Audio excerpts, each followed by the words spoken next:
đấy là thị trấn của nó đấy, chứ không phải là thành phố đâu đấy. Có khắp nơi nổi cái này. Ui đẹp thế.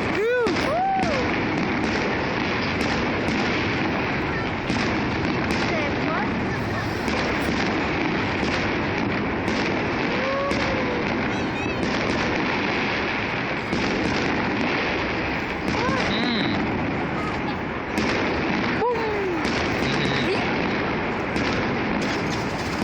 Ai lẩu rồi.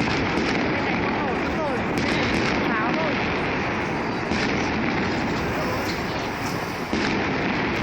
Pháo hoa nổ to nhất. Hôm nay tiếng pháo kia.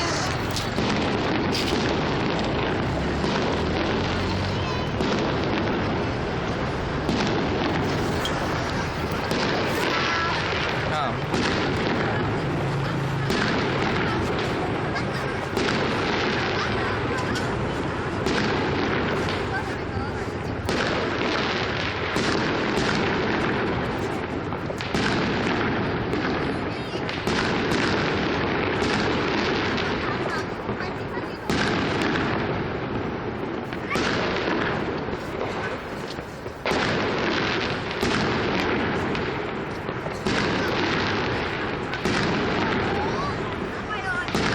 Màu tím đẹp cả nhỉ.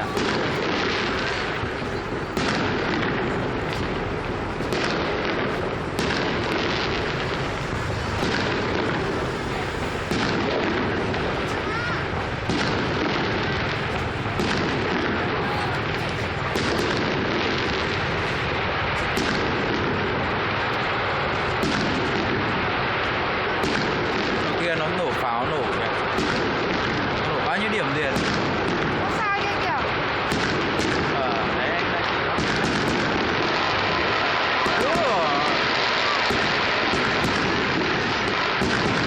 Thích ở đây nó nổi nhiều nhỉ. Kìa nó xa kia cũng nổ luôn.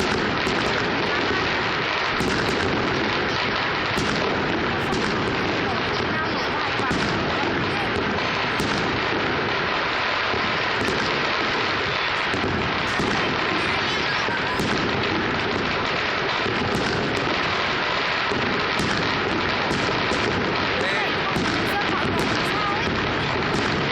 Phải đâu.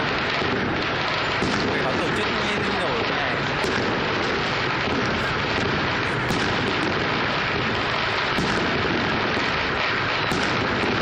Xa kia nổ rồi. Kìa đầu xa kia. Đấy. Ôi xa kia nổ to luôn. Đầu kia đẹp. Đấy là xa. Đây. Ôi đầu xa kia nổ to rất là. Nó cũng giống cái này đâu. Ui giời. Chụp cái đứng khỏi luôn.